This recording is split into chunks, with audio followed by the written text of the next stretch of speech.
Assalamualaikum warahmatullahi wabarakatuh. Selamat pagi anak-anak semuanya. Selamat bersiap-siap mengikuti pembelajaran. Sebelum belajar, marilah kita berdoa agar kita senantiasa mendapatkan lindungan, keberkahan dan rahmat dari Allah Subhanahu wa taala. Bismillahirrahmanirrahim. Allahumma inni as'aluka rizqan thayyiba wa ilman nafi'a wa amalan mutaqabbala walhamdulillahi rabbil alamin. Mengapa kita berdoa sebelum memulai pembelajaran? Karena doa yang kita panjatkan kepada Allah Subhanahu wa taala merupakan bentuk permohonan kita kepadanya agar kita senantiasa dalam lindungannya. Sekarang silakan dipersiapkan buku pembelajarannya. Yang memiliki buku paket, silakan dibuka buku paketnya pada halaman 76 dan 77. Pada halaman 76 dan 77 kita akan membahas mengenai proses pertumbuhan yang terjadi pada ikan. Silakan sambil disimak buku paketnya. Ikan adalah hewan yang hidup di air. Nah, jadi ikan itu hanya dapat hidup di air, tidak dapat hidup di daratan. Karena ia hewan yang hidup di air, ia bernapas menggunakan insangnya. Insang tersebut berada di samping kepala ikan. Nah, ini di samping sini. Insang itu terdapat berwarna kemerahan. Itu adalah alat pernapasan ikan. Nah, kemudian manusia biasanya memelihara ikan itu dengan dua tujuan. Yang pertama untuk dikonsumsi dagingnya dan yang kedua hanya untuk hiasan. Ikan yang biasanya dipelihara untuk dikonsumsi dagingnya itu seperti ikan mas, ikan lele, dan ikan nila. Ada contoh lain seperti ikan biawan dan ikan gabus. Itu dipelihara untuk dikonsumsi dagingnya. Tapi ada pula ikan yang hanya dipelihara untuk menjadi hiasan. Contohnya seperti ikan cupang dan ikan mas koki. Ada contoh lain seperti ikan arwana.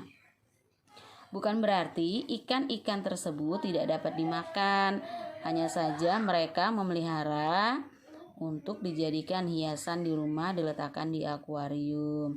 Tapi ada pula ikan yang tidak dipelihara dapat dimakan atau dikonsumsi dagingnya, seperti ikan kembung, ikan tongkol, ikan tenggiri.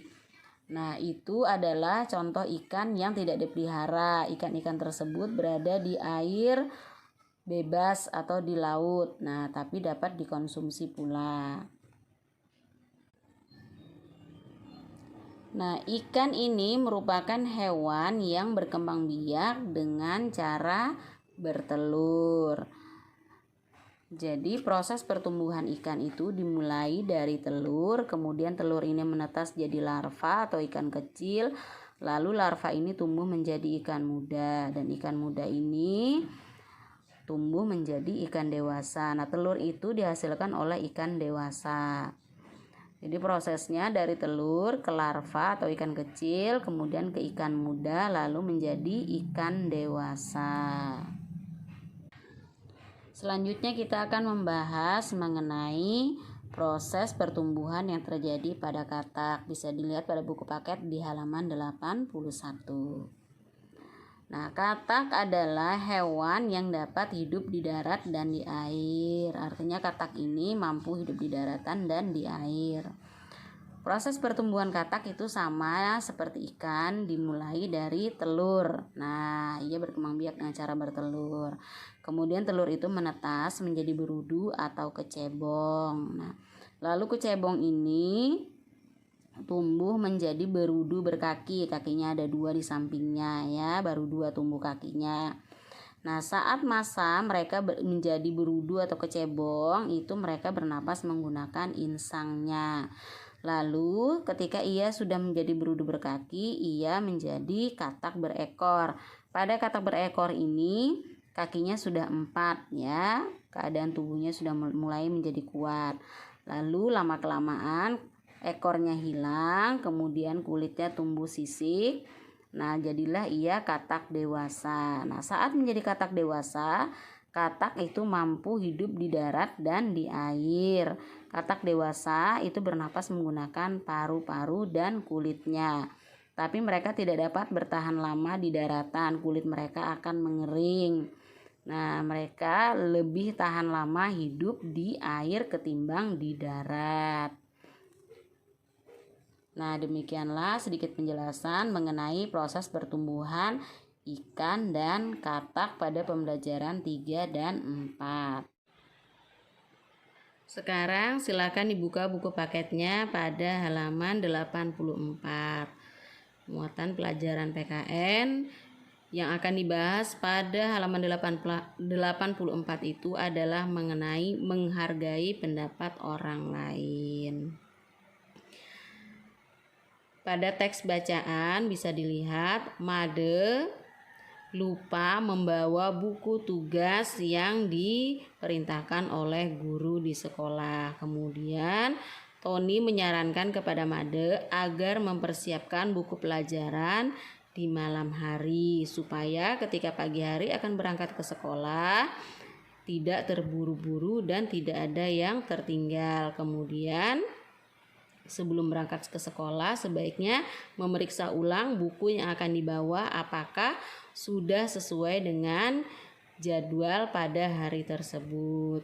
Nah, bisa dilihat Made menerima saran yang diberikan Tony.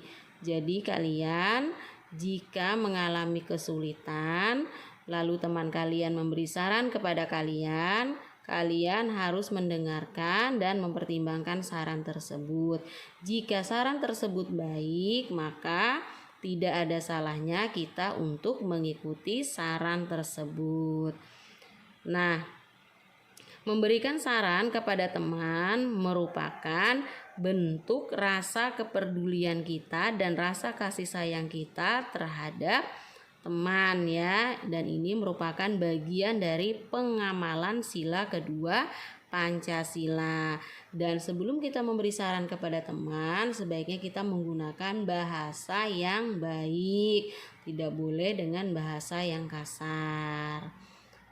Nah, untuk pembelajaran di halaman 84 yang dapat kita petik pelajarannya adalah kita bersedia menerima saran dari teman atau orang lain jika itu baik. Kemudian sebelum memberi saran kita harus memilih bahasa yang sopan dan yang baik. Sekarang kita akan berlanjut pada pembahasan kegiatan Ayo Berhitung. Bisa dilihat pada halaman 77 dan 78 ya, buku paket kalian. Kali ini yang dibahas adalah soal cerita. Bisa dilihat pada halaman 77. Peternak sedang melakukan pengembangbiakan ikan. Nah, kemudian peternak tersebut menjual ikan-ikan yang sudah dewasa ke pasar. Peternak tersebut memiliki 3 buah kolam berisi benih ikan gurami. Di dalam satu kolam berisi 140 benih ikan gurami. Berapa banyak ikan gurami yang terdapat pada seluruh kolam tersebut? Nah, soal cerita ini akan diselesaikan dengan cara perkalian ya. Karena pada subtema 3 ini kita akan membahas masalah perkalian ya. Tadi setiap kolam itu berisi 140 benih ikan gurami. Nah, ada 3 buah kolam. Bisa dikerjakan dengan cara penjumlahan berulang, bisa pula dikerjakan dengan cara perkalian. Karena kita membahas perkalian, maka kita kerjakan dengan perkalian. Perkalian itu merupakan bagian dari penjumlahan berulang. Tadi 140 setiap kolam ada 3 kolam. Berarti 140 ditambah 140 ditambah 140 hasilnya 420. Bahasa perkaliannya 3 kali 140. Artinya 140-nya ini ada 3 kali. Jika dijabarkan, ini dikerjakan dengan cara menjabarkan atau menguraikan. 140 itu artinya 100 ditambah 40. Kemudian tadi pengalinya adalah 3.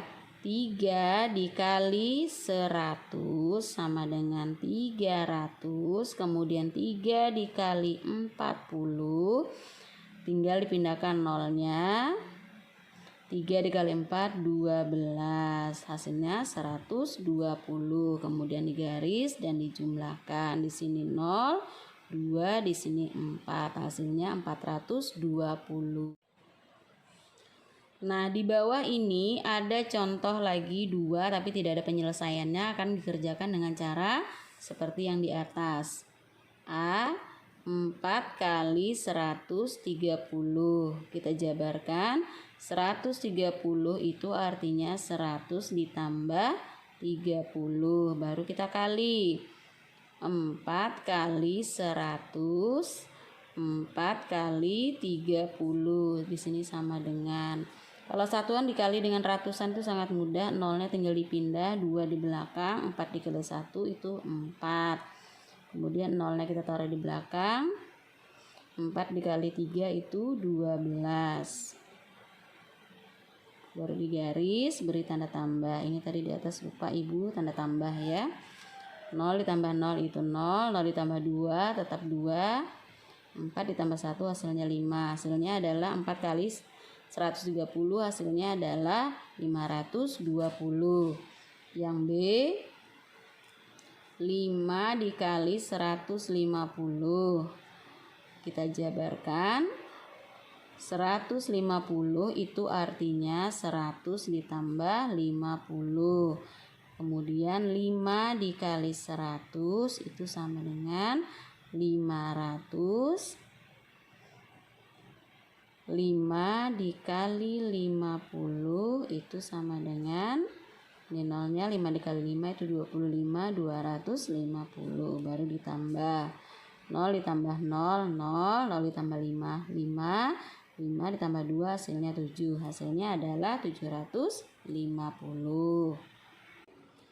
Untuk kegiatan Ayo Berlatih kita pada hari ini, tugas kalian adalah mengerjakan halaman 80, soal nomor 1, soal nomor 2. Soal nomor 1 ini bacaannya, untuk bisa mengisi kalian harus membaca teks bacaan yang berada di dalam kotak berwarna kuning. Dibaca dulu teks bacaannya, kemudian kalian jawab pertanyaannya. Pertanyaan ini jawabannya ada di sini. Kemudian soal nomor 2 ini menjawab permasalahan perkalian. Cara mengerjakannya seperti yang ibu contohkan tadi, seperti ini. Nah, ingat halaman 80 yang dikerjakan soal nomor 1 dan nomor 2. Nomor 1 A dan B, nomor 2 A dan B. Kemudian halaman 85. Halaman 85 itu yang kalian kerjakan adalah soal nomor 2. Nah, soal nomor 2 bagian A dan yang B. Nanti kalian bisa mengingat-ingat kira-kira siapa yang pernah memberi kalian saran. Nah, kemudian mengapa mereka memberi saran? Nah, ini nanti kalian isi yang halaman 85 ini soal nomor 2 bagian A dan B. Ibu ulang tugas pembelajaran tematik pada hari ini pada halaman 80 soal nomor 1 A dan B, nomor 2 A dan B, dan halaman 85 soal nomor 2 A dan B. Ingat, jangan salah mengerjakan tugas pembelajaran. Dan tugas pembelajaran ditulis sesuai dengan buku yang telah ibu tentukan. Jika tematik, maka kerjakanlah di buku tulis tematik ya. Demikianlah pembelajaran kita pada hari ini. Kita tutup dengan ucapan Alhamdulillahirabbil alamin. Sebagai bentuk syukur kita kepada Allah karena kita telah melalui hari ini dengan baik. Ibu akhiri, Assalamualaikum warahmatullahi wabarakatuh.